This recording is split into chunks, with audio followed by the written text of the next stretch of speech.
Hi everybody, my name is Lisa and I am one of the English teachers here on Verbling.com, and in this hour we're going to have an English reading class. This means that I have chosen an article that we are going to read together, and during the reading classes what happens is I read a little bit and then each student takes turn reading a little bit, and then we talk about some of the words and the phrases so that everybody can understand the basics of the article. And that way you get to practice listening, reading, your pronunciation, and also speaking. So if you would like to join this reading class and you have a reservation, then you can go ahead and use that reservation if you are a member or you purchased a ticket. If you have not made a reservation and you are a member and you have tickets available, then you can join the class by clicking on the green button. And we will get started here in just a minute. We will see who shows up. And in the meantime, hi Giovanni, how are you? Hi. I'm fine, thanks you. I'm doing well, thank you. And And let me introduce myself. I'm Giovanni, but you can call me Johnny. Johnny? Yes, just like Johnny Depp, a famous American actor. Okay, cool. Even I don't have the same face. Nice. Yeah. Sorry for my ugly face. Okay. And English is my passion, Awesome. and I would like to join your fantastic class, and here I am. Awesome. Great. Wonderful. Well, welcome to class. Thanks for coming. Okay. And Giovanni, do you live in Italy? Yes. I live in the Italy land of the sun, and and okay, the weather is fantastic here in this season. The Yes. temperature is about 30 degrees, Hmm. and what else? Okay, okay. I What? would love to to be honest, I would love to forget my Italian and adopt English as my official language. Great. All right. I noticed some nice drawings in your on your wall behind you. Yes, because this is the room of my eldest son, and Nice. yes, there are some pictures of Uh-huh. my eldest son, and it's even more skilless than me at drawing pictures. I, Nice. I I completely hopeless at drawing pictures. Okay. Me too. My 10-year-old daughter is so much better than I am at drawing. Yeah, Yes. yeah, But her father is an artist, so maybe she got some skills from his side. yeah. Okay. But okay. I try to be an artist Oh, by taking photographs everywhere.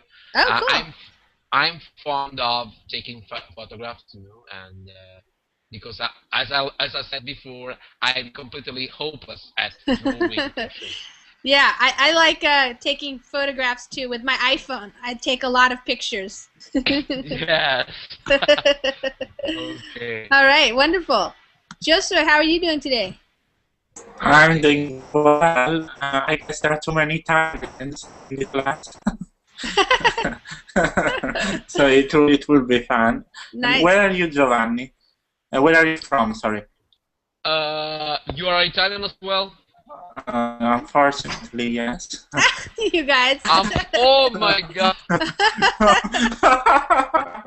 You seem to be not to be proud to be Italian.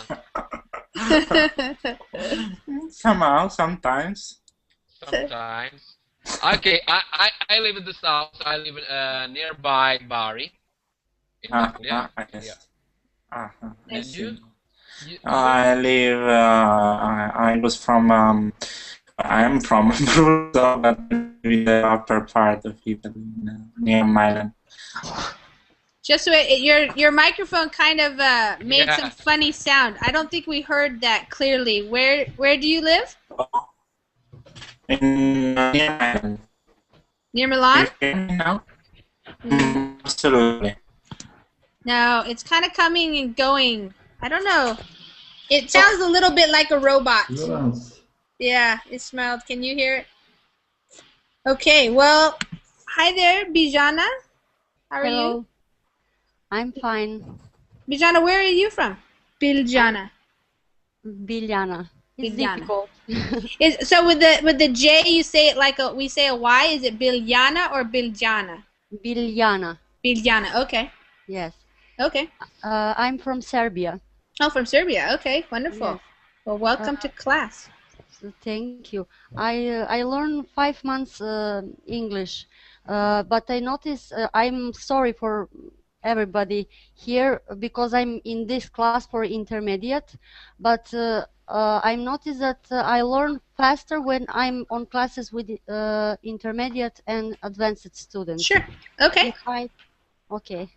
Yeah, that's no problem. You get to decide, and this is a reading class, so you'll be able to practice your reading, and I will go over some vocabulary, and if you don't understand everything, that's okay. You learn a little bit every time, so it's okay.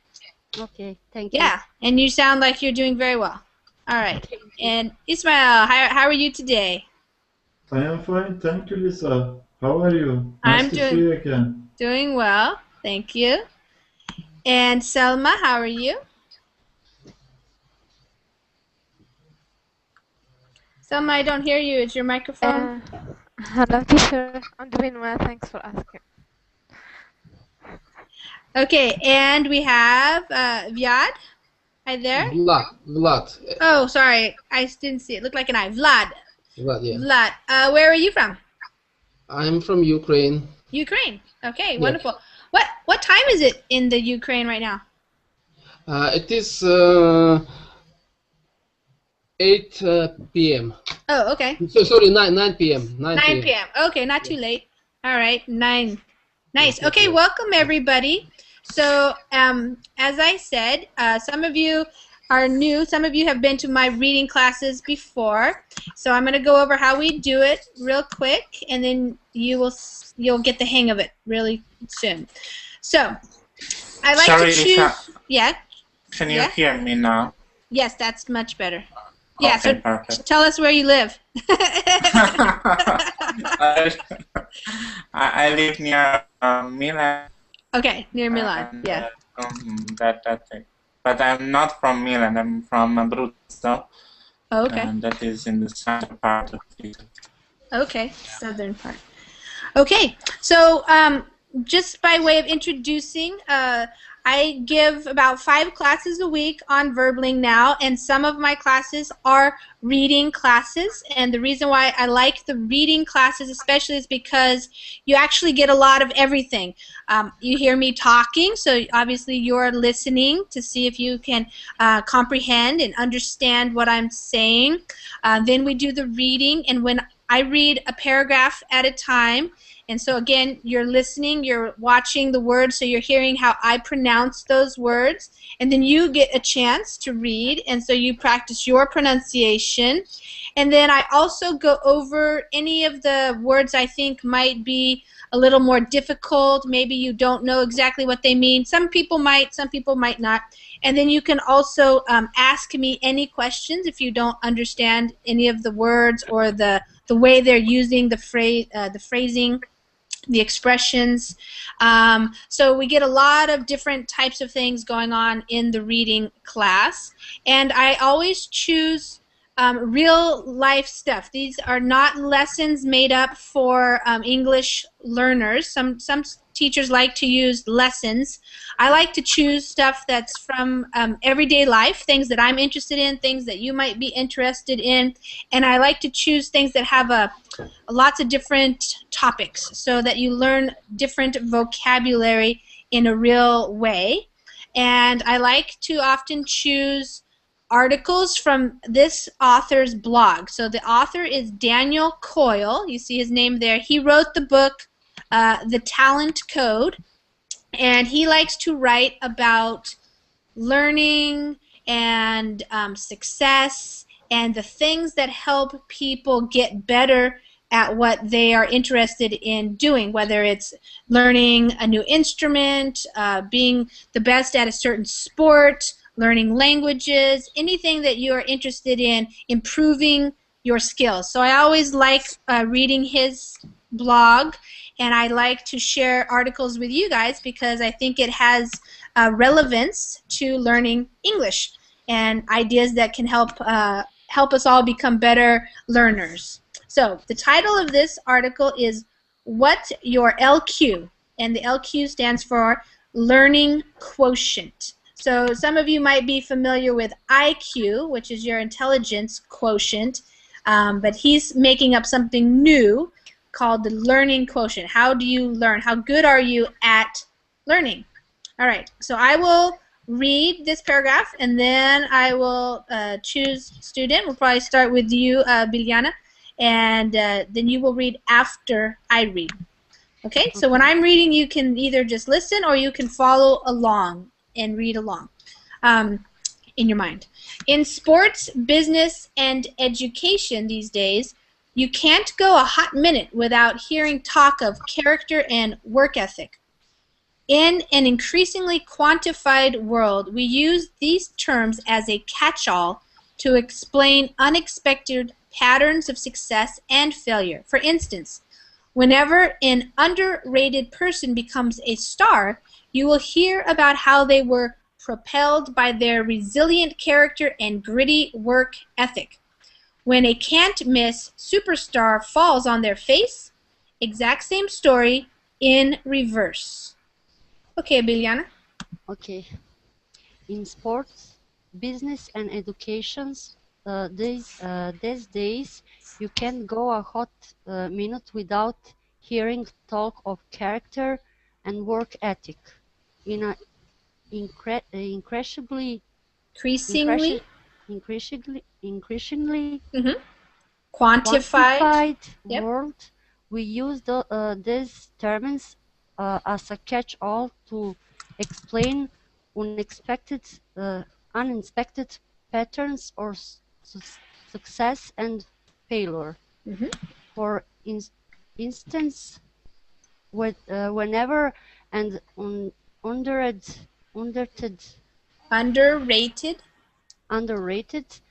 person becomes a star, you will hear about how they were propelled by their resilient character and quality work ethic.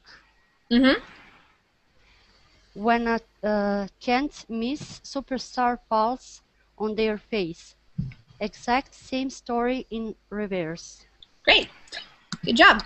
Okay, I'm going to explain some of these words. There are actually quite a few pretty difficult words in here, but I will also paraphrase it, so kind of make sure that you understand what he's talking about.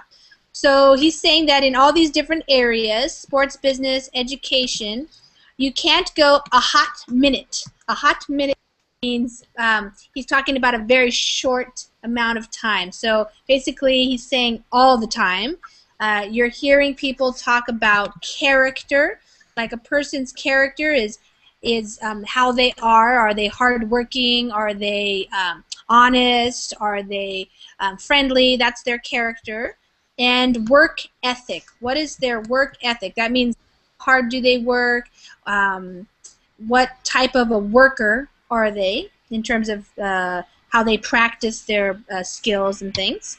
And so in an increasingly more and more in our what's happening is everything is being quantified. So if you read on the internet, business, a lot of stuff, they're talking about quantifying things. That means that they're data. You want information.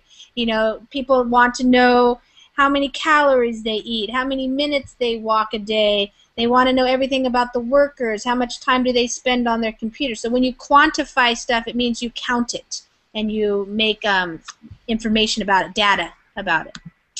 We use these catch-all terms. So a catch-all term is trying to explain everything. Hi there. And they try to use these to explain unexpected patterns of success and failure. They use these catchphrases, these catch-all words, character, work ethic, to explain why some people fail and some people succeed. And he's saying, for instance, or for example, instance means for example, whenever an underrated person, so an underrated person is a person who you don't think is very good, but then they all of a sudden become a star, like a basketball star or a baseball star or something. And then what you'll hear is they have propelled themselves. That means they moved themselves up because they had a resilient character. Resilient, that word means when you keep coming back. Even though you fail, you keep coming back. Instead of giving up, you keep trying. So you have a resilient character, means you keep trying, and a gritty work ethic. Gritty, that's another word that just tells you just don't give up. You keep coming back for more and more and more. So that's why you might explain, oh, that's why that person became a superstar. But another person might miss. When a can't miss superstar, so that means you thought they were going to be so famous or so important on the team or something like that, they fall on their face. That means they fail. Then the exact same story is in reverse. So maybe they didn't have a good work ethic and they didn't have a resilient character. So that's what he's saying is sometimes you think one thing's going to happen and then it doesn't, and another thing happens and then you try to explain it by those things. He says, I think most of us would agree that character and work ethic clearly matter and matter hugely, but the real question is, what do those terms really mean? More important, is it possible to translate them into a measurable, identifiable skill set? As it happens, we get a beautiful case study of this right now in the baseball world in the form of Arizona Diamondbacks slugger Paul Goldschmidt. Okay. Josue. Okay. I think most of us would agree that character and work ethic clearly matter and matter hugely. But the real question is, what do these terms really mean? More important, is it possible to translate them into a measurable skill set? As it happens, we get a beautiful case study of this right now in the baseball world in the form of Arizona Diamondback slugger Paul Goldschmidt, yeah. Good. So he's saying most of us would agree. That means we do the same thing. That yes, character is important. Work and important. They clearly matter. That means that they are important and they are hugely. They matter hugely. So yes, they're very important. But what do they really mean? What do these words, terms, really mean? And more importantly, can we measure them? So are they measurable? Can you measure somebody's character? Can you measure their work ethic? Can you identify them? Are they identifiable as a skill set? Can you say, yes, this is exactly what he's doing and this is what you need to do to become successful? And so he's saying that as it happens, so in fact right now, so as it happens is a phrase we use to start off paragraphs or sentences to connect ideas as it happens. So he's saying, like right now we're actually getting this type of story, so we can use this as a case study. A case study, a story that helps us understand something that we're trying to understand. And it comes from this guy Paul, who is the slugger. Slugger means the person who hits the baseball. When you're up at bat and you're going to bat, you're the slugger. And a slugger means actually he's doing really well. So he's a good batter. He's making a lot of hits and runs and things like that. So we're going to learn about what his story is. That's the picture of him right there. Okay, and I also wanted to just welcome Med. Hi, Mit. And remind anybody, if you have any questions, you can ask me, you can interrupt me, or you can type it in the Verbling chat if you want to type a question also. All right, you might not have heard the name, but you already know the story. Completely overlooked as a young player, didn't start until his junior year of high school, drafted in 49th round, attended Tiny College, and then insert inspiring music here, worked incredibly hard, kept improving and really improving, and is now one of the league's brightest young players. Okay, Giovanni. Okay, you might not have heard the name, but you already know the story. Completely overlooked as a young player, didn't start until his junior year of high school, drafted in the 49th round, attended Tiny College, and then, insert Hispanic music here, Yeah. worked incredibly hard, kept improving and really improving, and is now one of the league's brightest young players. Yes. Okay, so I had not heard of this guy before, but maybe people who are interested in baseball know him. But this is the story. It's a story that lots of movies have been made about. So we say completely overlooked. When he's nobody really cared about him. They didn't look at him and say, wow, that guy's amazing. He just was an average player. In fact, he didn't even start until his junior year of high school. Your junior year of high school, you're probably about 16, 17 years old, which is very old to start for a baseball player. A lot of kids in the United States can start playing baseball when they are 5 or 6 years old sometimes. And then he got drafted in the 49th round. Draft is when you are picked for teams. And of course, they have a first round, a second round, a third round. So he wasn't until the 49th round. So that's the 49th round when they were kept picking people for the teams. So that's pretty far off from the best. The best are in the first, second, third round. And he attended a very small college. And then, of course, this is the story, and this is why he says, insert inspiring music here. So this is when you are watching the movie, and then, all of a sudden, dun, da, da, da, he becomes an amazing player because he worked hard and he kept improving. He got better, he got better, he got better. And now he's one of the league's brightest young players. So brightest here means one of the best. He's shining bright, he's a star. People are watching him, and so the author says, why? That's where it gets interesting, because character and work ethic do not adequately describe what has propelled Goldschmidt. Instead, it's about his remarkable ability to learn, and then in parentheses, see this story for more. That's a link here to a New York Times article about him if you want to read that later. Specifically, his willingness to take ownership of an intentional daily process in which he attacks his weaknesses and builds his strengths. Okay, Ishmael. Why? That is where it gets interesting. Because character and work ethic do not adequately describe what has propelled Goldschmidt. Instead, it is about his remarkable ability to learn. See this story for more. Specifically, his willingness to take ownership of an international daily process in which he attacks his weaknesses and builds his strengths. Mm-hmm. So for this author, Daniel, he's always looking for something he can understand about why people are succeeding. And so, yes, character, again, and work ethic are important, but they do not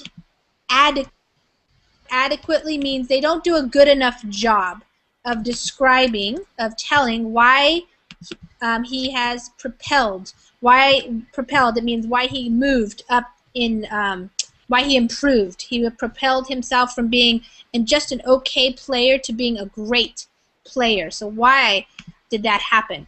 And what he's arguing in this article is It's about his remarkable. So remarkable means it's very amazing or something special. Ability, his he can learn. And specifically, so that means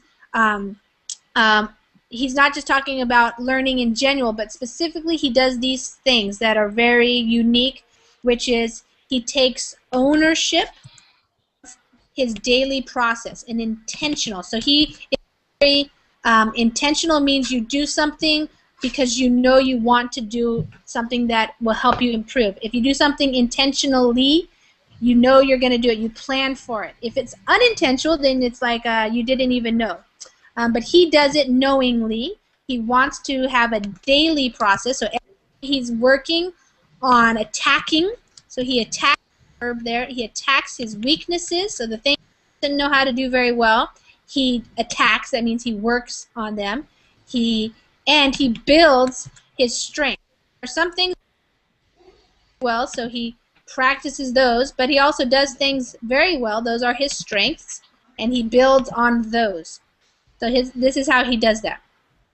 To the hitting coach, so the batting coach, to the hitting coach he would ask, how do I become a consistent major league hitter? To the infield coach, how do I become a gold glove first baseman? To the strength coach, how do I change my body to get in the best shape possible? Zinter said he trusted the coaches implicitly. He trusted the coaches implicitly. All right. So that's one of the ways. Okay, Mid?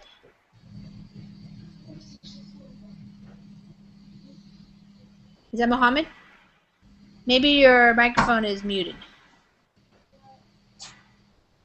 Can you hear me now? Yes, I can. Yeah, I think I muted you earlier because I heard a buzz, so I muted you. Yeah, okay, go ahead. Thanks. To the hitting coach, he would ask, how do I become a consistent major league hitter? To the infield coach, how do I become a gold glove first baseman? To the strength coach, how do I change my body to get in the best shape possible? Zinter said he trusted the coaches implicitly. And lots of kids. Okay. Do I have to continue? Yeah, why don't you go ahead and read that, because you read that. Fine. Okay, go ahead. A lot of kids have so much pride that they want to show the coaches and the front office that they know what they are doing, and they don't need the help, Zinter said. Okay, stop there, and so we can explain here. Yes, so basically he's saying that he, rather than just going to practice and doing his practice, he was very intentional. He knew what he wanted, so he went asking questions. So the hitting coach, that's the person that works with how to teach you how to do better batting so that you can hit the ball better. And he would ask him the question, how do I become a consistent? It means always, like every game you want to be a good hitter, not just now and then, sometimes kind of random, but consistent. He wants to be a very good major league hitter. Major league is the top league in the United States for baseball, major league.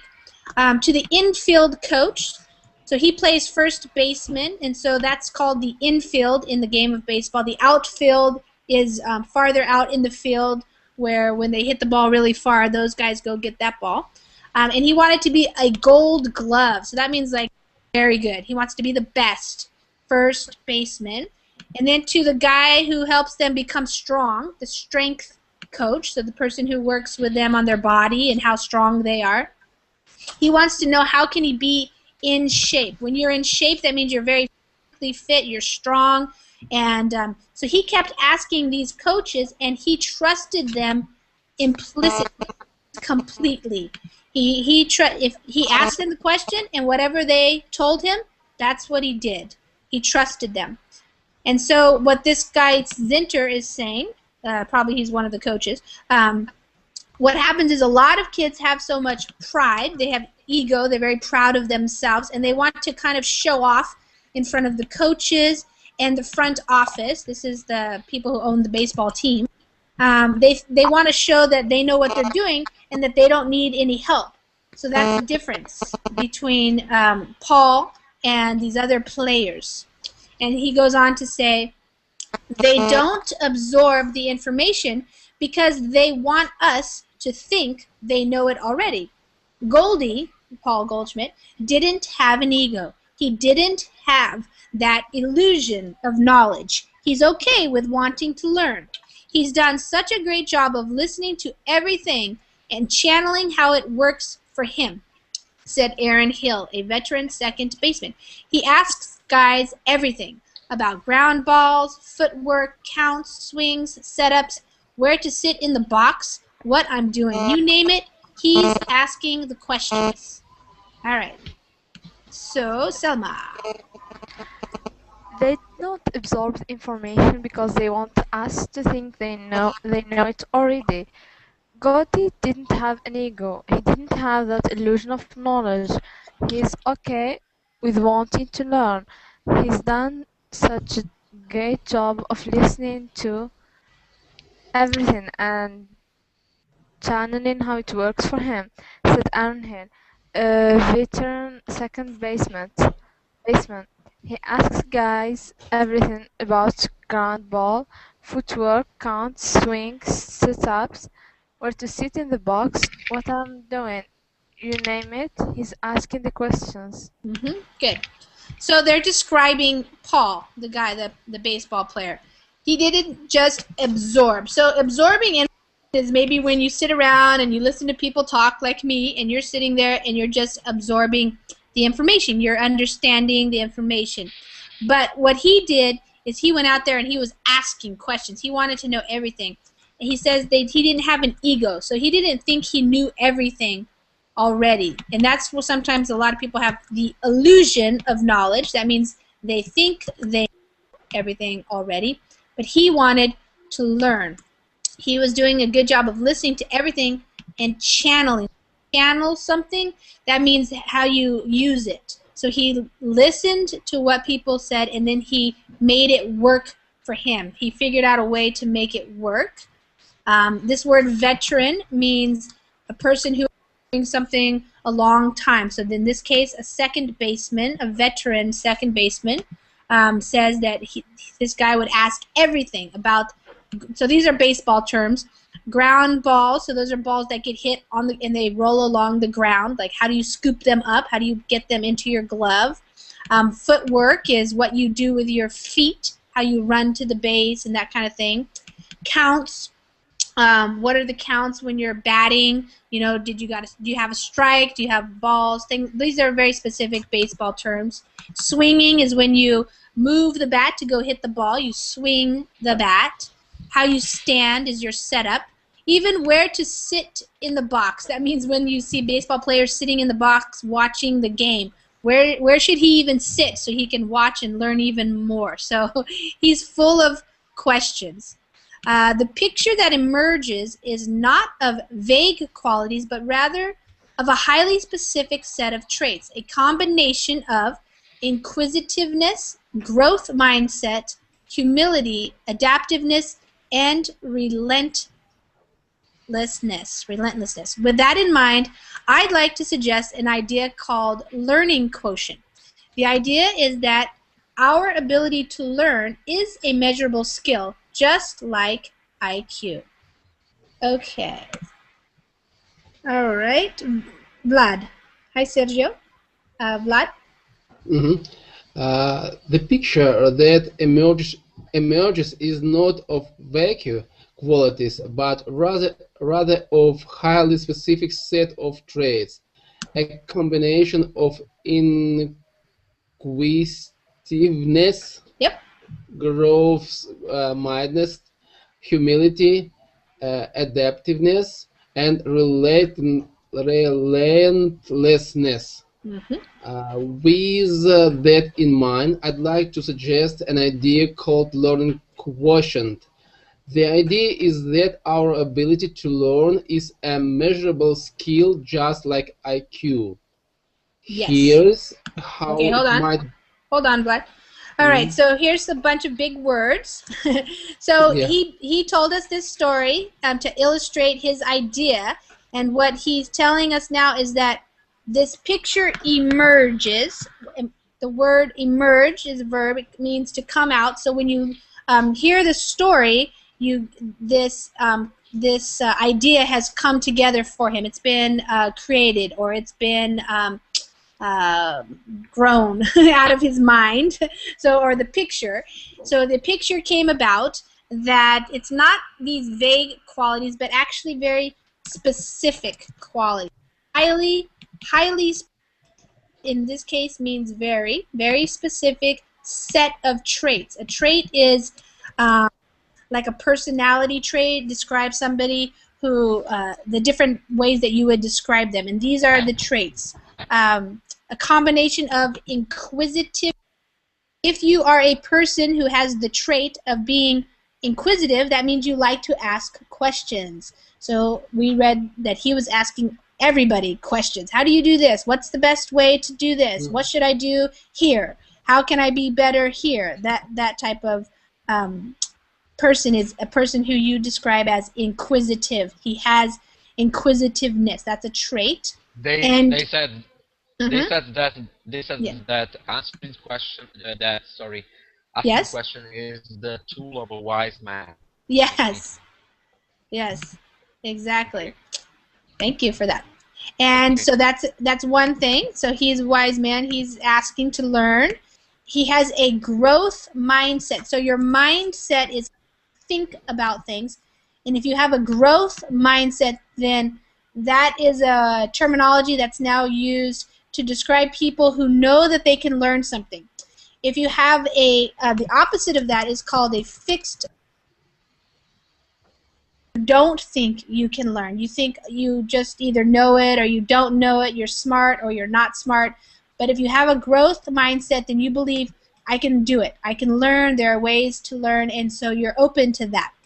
Humility means he's very humble. Another word is means he's not trying to show off. He's not trying to make people think that he is better than he is. He's very humble. He has humility. That is a trait.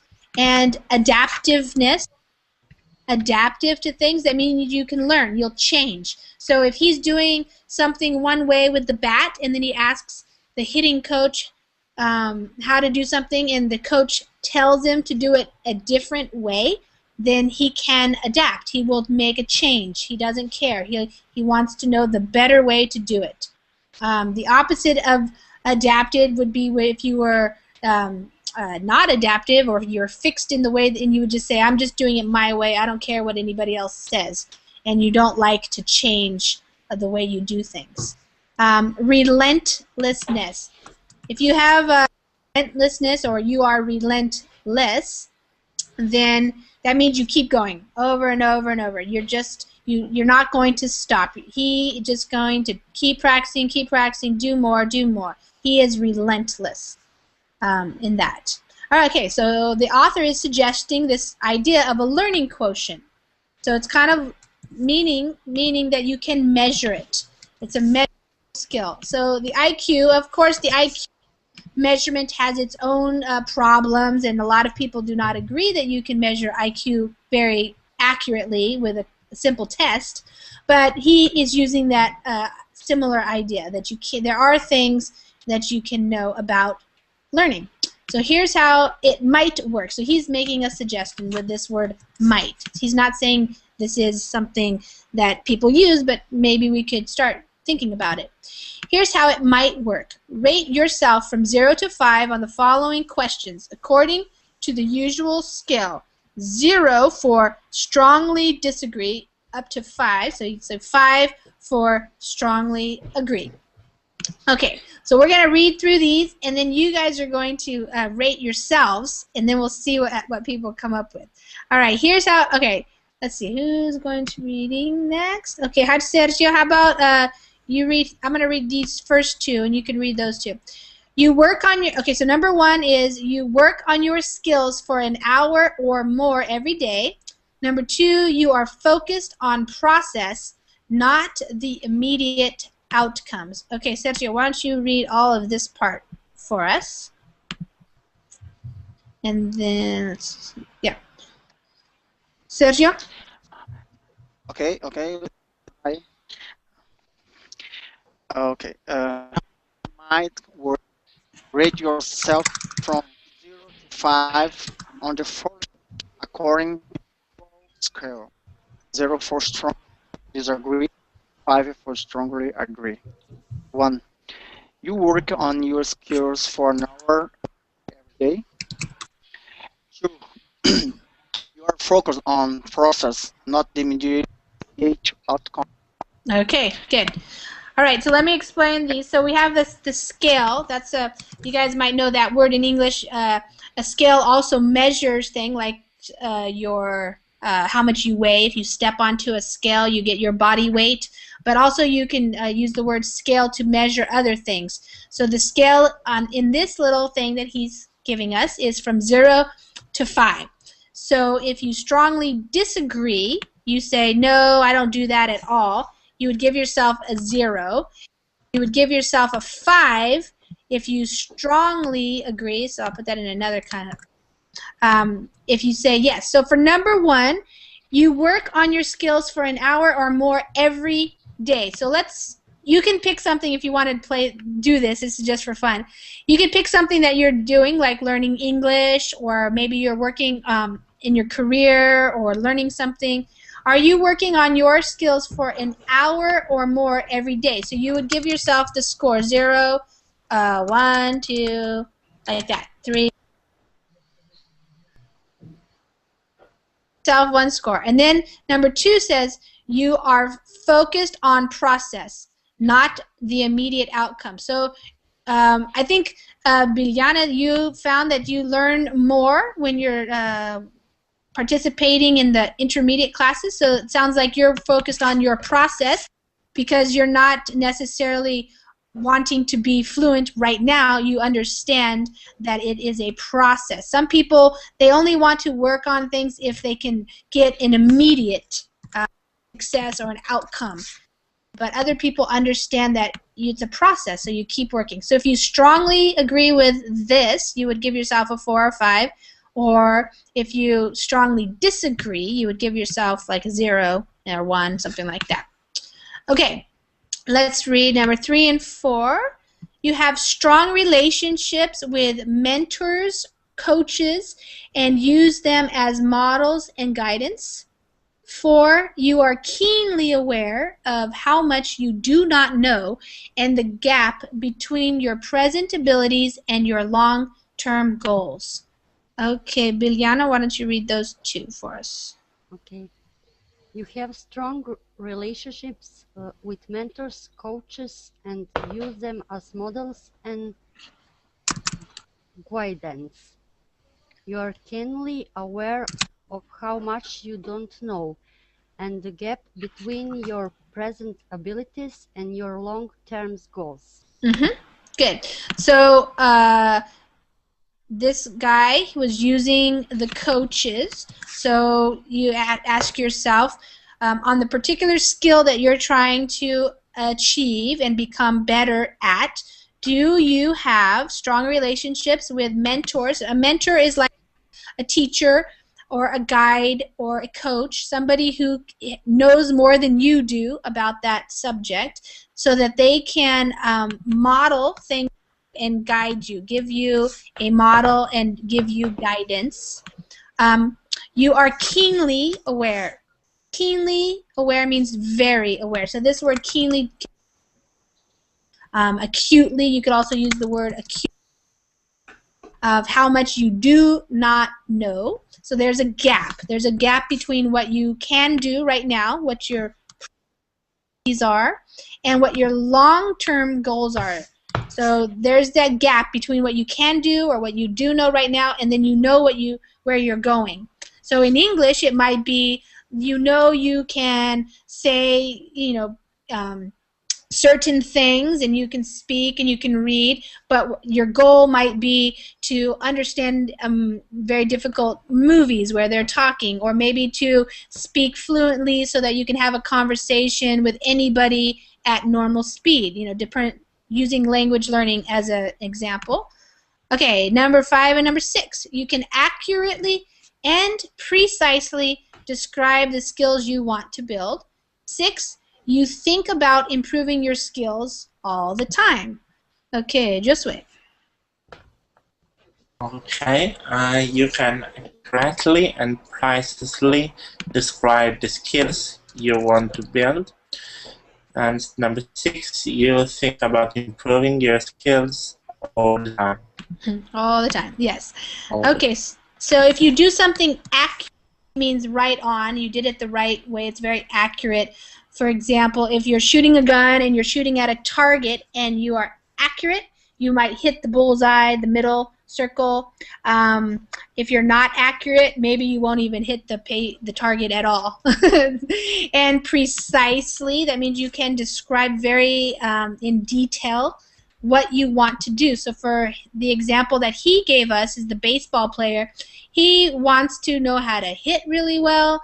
Very specifically, he wants to probably hit the ball every time he goes up to bat. He wants to be able to catch the balls well so he can get the players out when he's playing first baseman, things like that. He knows what he wants to be able to do, and he's probably thinking about it all the time, thinking about how he can improve his different skills. All right, 7 and 8. You approach your daily work with enthusiasm. And 8, you are balanced between building with repetition and seeking innovations. Okay, Giovanni? I was thinking that that's me when I try to speak English. Okay, you approach your daily work with enthusiasm. Uh-huh. You are balanced between building with repetition and seeking innovations. Yes. So, yes, if you are doing your daily work, so all the things you do each day to work on your skill, do you do them with enthusiasm? Excitement? Are you excited, or do you feel like it's a waste of time? It's so boring. It's a tedious. That's a difference. Okay, and you are balanced between building with repetition, so doing things over and over again. That's repetition, or learning some new things. So you're seeking out, or you're looking for some new ways of doing things, some new ideas. So in English, your repetition would be maybe that you keep reading the same article over and over until you really understand it, or you keep listening to something over and over till you understand it really well, or you keep practicing introducing yourself or describing your family, something you keep practicing over and over, versus watching a new movie or listening to a new podcast or reading new articles or finding new ways to study vocabulary, writing new things like that. Number 9 and number 10, you are comfortable going outside of your comfort zone. And number 10, you are constantly adapting and refining your learning process. Okay, Ismail? You are comfortable going outside of your comfort zone. You are constantly adapting and refining your learning process.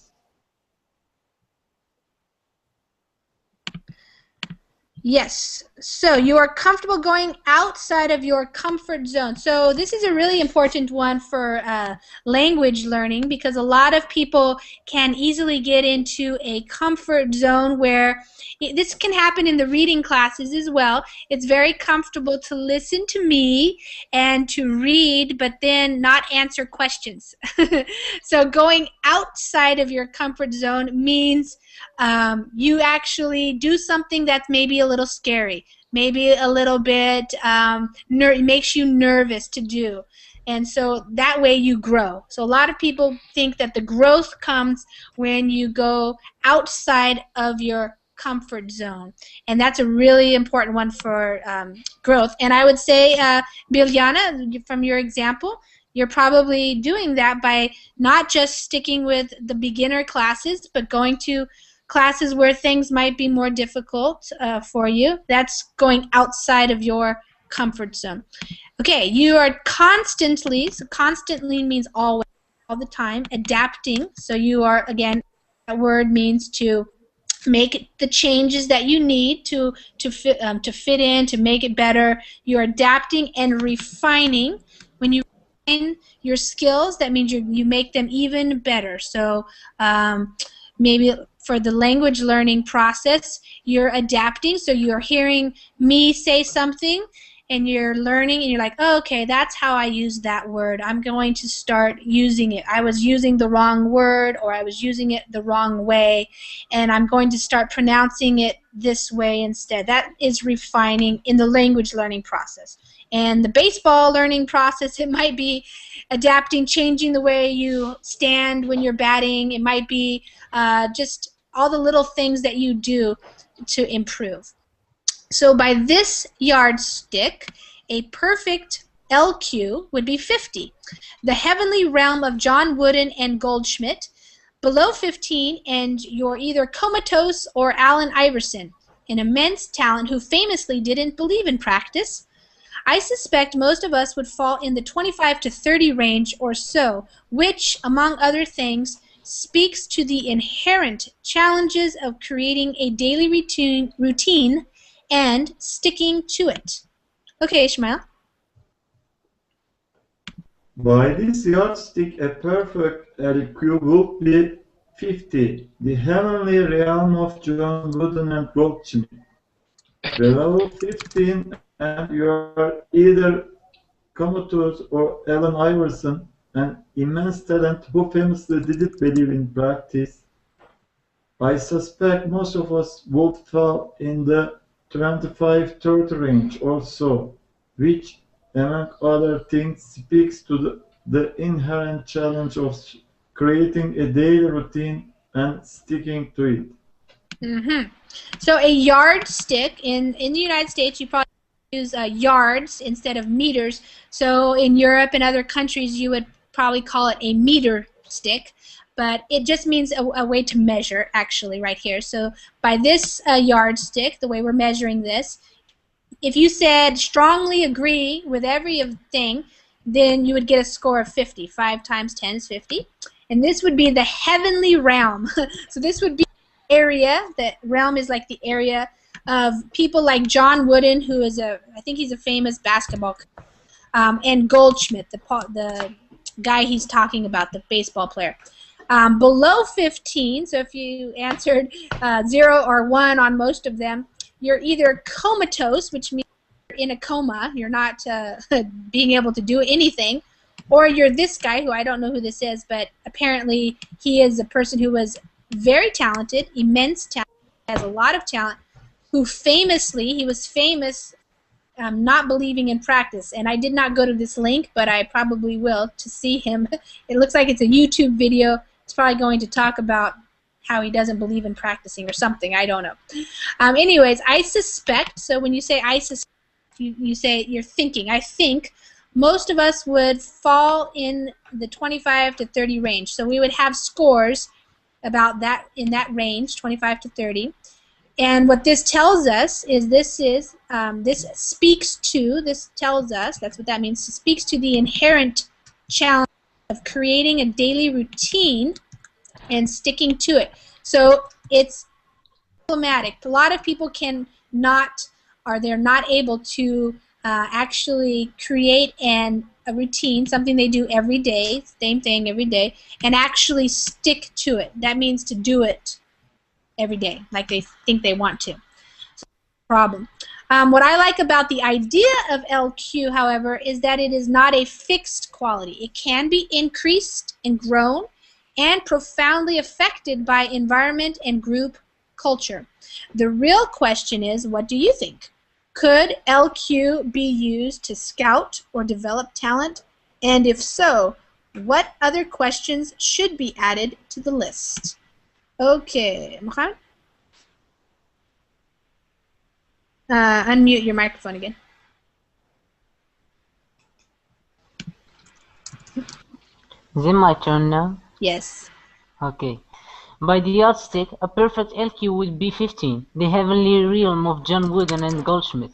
Below 15, and you're either comatose or Allen Iverson, an immense talent who famously didn't believe in practice. I suspect most of us would fall in the 25 to 13 range or so, which among other things speaks to the inherent challenge of creating a daily routine and sticking to it. What I like about the idea of LQ, however, is that it's not a fixed quality. It can be increased and grown and profoundly affected by environment and group culture.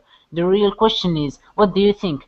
Could LQ be used to scout or develop talent? And if so, what other questions should be added to the list? Okay, good. So basically he likes this idea because he thinks that it's not a fixed quality. So that can change. People can learn how to increase and grow their learning. That means they can learn how to do all these things that are helpful to learning, the learning process. And the learning process can be profoundly affected. When the word profoundly, it's another big word that just means very, or very much, very, but it's very deeply. So it can make a big difference, is what they're saying. The environment that you're in and your group culture can make a difference for your learning quotient. That means, for example, if your family is very supportive of you and helps you get on your routine and supports you, if your teachers or the people that you work with, that's what can really help you change your commitment to doing these things up here that he described for your learning. And so the real question is, what do you think? Do you think this is important? While, and do you think it can be used to scout? That means to look for and develop talent. So he's always talking to people who are, in this area of finding talent in musicians, athletes, business, all the different areas that you could do things in. People are always looking for talented people. And so how do we create more talented people? How do we help people succeed in the things that they want to be successful at? So I'm wondering, what do you guys think? We have a few minutes here to discuss this article.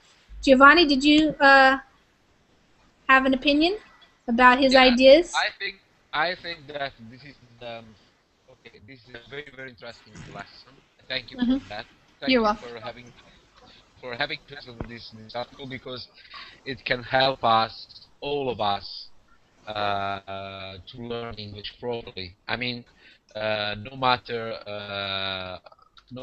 our fluency is. Sure.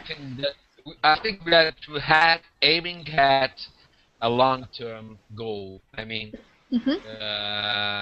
it's important to learn English step by step, and to be honest, I don't care about the other people, about the judges, because it's a challenge with myself.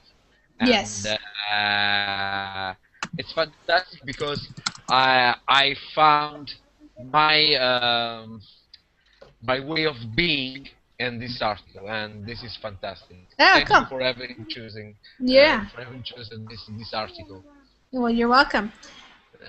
Sergio, did you want to say anything? I know you came later into the class, but what do you think about his ideas on learning? Do you think those are good, important ways to improve your skills? Yeah, I agree with Trevor. Man talk about this test, and I'm feel a little bad because I need to correct me in this way, But I will, I hope. Yeah, great. Okay. Yeah, and Ishmael, what do you think?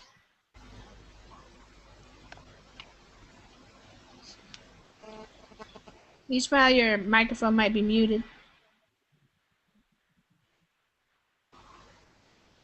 Okay, where to go? Joshua, how about you? It was really interesting. Perhaps I understood Giovanni wrong, but I don't really agree with the fact that it is just something you should do for yourself. I think English, as every language, is a tool for communication, and so we use that also to interact with people and to share our ideas, and So I wouldn't say that, but that's just my idea. And, I think he meant that's just his motivation. Oh, okay, that's fine. You know, Yeah. Yes, of course. And If I can say something, I think that Sure. to be motivated is the propel yourself in every direction. I think this is the first base for everybody. Yeah. Right. Yes. Be motivated. Yes. Right. Yeah. Right.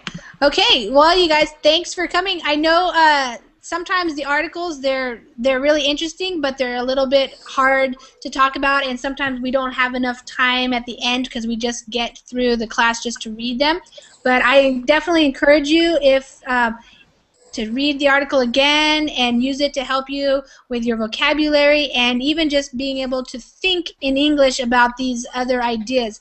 That's one of the things about becoming fluent in the language, is to start thinking in the language about all the things that you think about in your own language, but now you can think about them in English, and this article can help you get that vocabulary and the ideas and the way to say certain things. So if it was difficult for you, you can keep working with it, and if you want to ask me questions, you can always go to my Verbling Facebook teacher page and write to me there. So thank you guys for coming to class. Does anybody have any questions?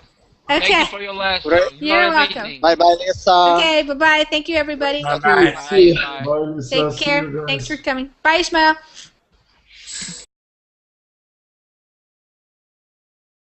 Drawing pictures, you know. Nice. I completely hopeless at drawing pictures. Okay. Me too.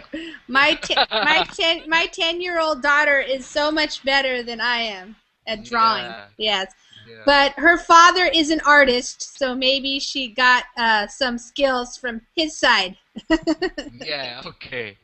But okay, I try to be an artist by taking photographs everywhere.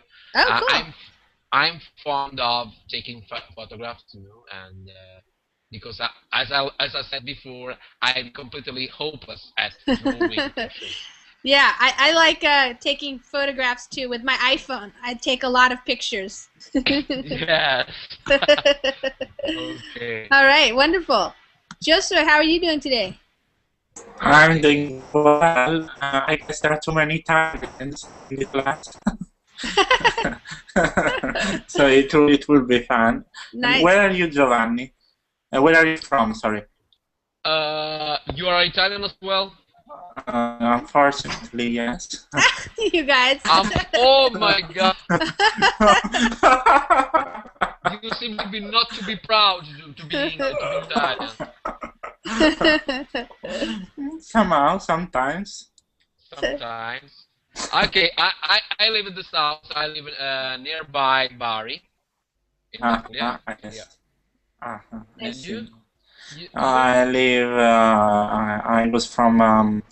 I am from Abruzzo, but in the upper part of Italy, near Milan.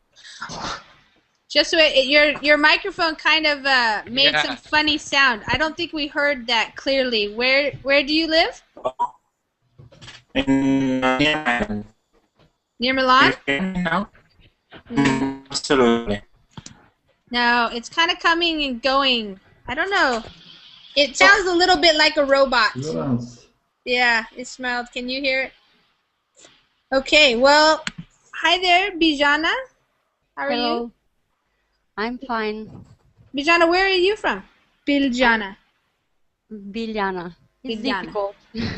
So with the J, you say it like we say a Y. Is it Biljana or Biljana? Biljana. Biljana. Okay. Yes. Okay. I'm from Serbia. Oh, from Serbia. Okay, wonderful. Yes. Well, welcome to class. Thank you. I learned 5 months English, but I noticed I'm sorry for everybody here because I'm in this class for intermediate, but I noticed that I learn faster when I'm on classes with intermediate and advanced students. Sure. Okay. Okay. Yeah, that's no problem. You get to decide, and This is a reading class, so you'll be able to practice your reading, and I will go over some vocabulary. And if you don't understand everything, that's okay. You learn a little bit every time, so it's okay. Okay, thank you. Yeah, and you sound like you're doing very well. All right. And Ismail, how are you today?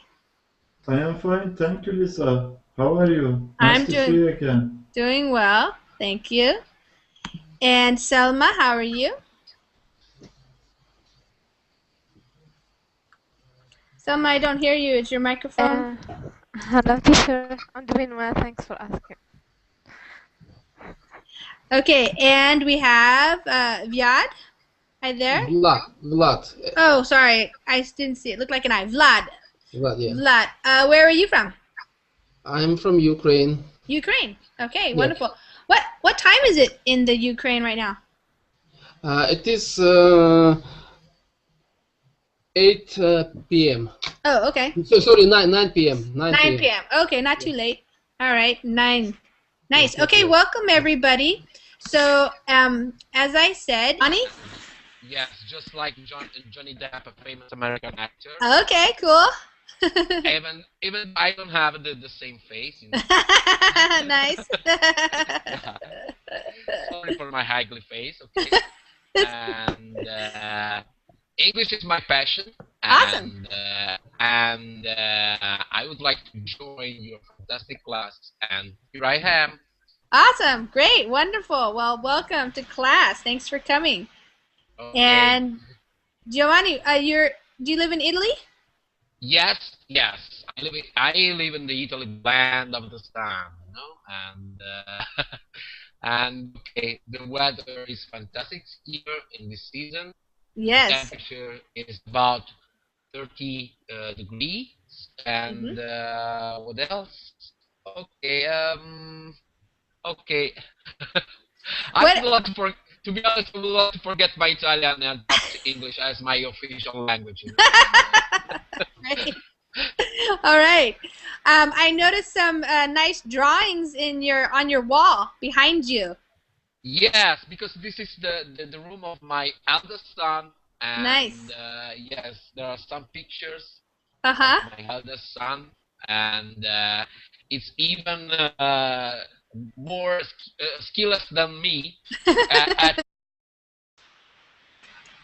Hi everybody, my name is Lisa and I am one of the English teachers here on Verbling.com, and in this hour we're going to have an English reading class.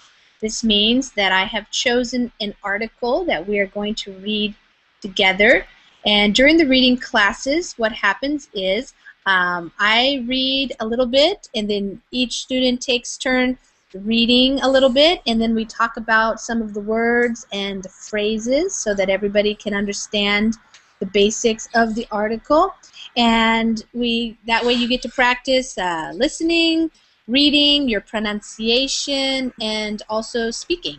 So if you would like to join this reading class and you have a reservation, then you can go ahead and use that reservation if you are a member or you purchased a ticket.